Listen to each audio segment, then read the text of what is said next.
Իսկ դու գիտեք, թե ինչու է Ճապոնիայում այսքան շատ սակուրա աճում գերեզմանոցում։ Շատերը առաջին անգամ տեսնելով սա զարմանում են. ինչու այստեղ հենց գերեզմանների մոտ այսքան շատ սակուրա կա։ Ճապոնիայում սակուրան պարզապես գեղեցիկ ծաղիկ չէ, այն կյանքի խորհրդանիշ է։ Սակուրան ծաղկում է շատ վառ, շատ գեղեցիկ, բայց ընդամենը մի քանի օրով։ Հետո թերթիկները թափվում են, եւ ամբողջ գեղեցկությունը կարծես անհետանում է մեկ ակնթարթում։ Հենց դրա համար էլ այն դարձել է կյանքի անցողիկության խորհրդանիշ։ Կյանքը նույնպես շատ գեղեցիկ է, բայց միաժամանակ շատ փխրուն ու կարճ։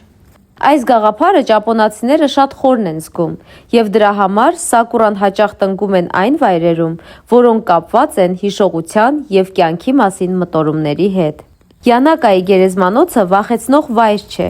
Այստեղ մարդիկ գալիս են ոչ միայն իրենց հարազատներին հիշելու, այլ նաև պարզապես քայլելու լռության մեջ, մտածելու, բնությունը զգալու համար։ Այստեղ մահը չի ընկալվում որպես ինչ-որ սարսափելի բան, այլ որպես կյանքի բնական շարունակություն։ Երբ սակուրայի թերթիկները դանդաղ ընկնում են գերեզմանների վրա,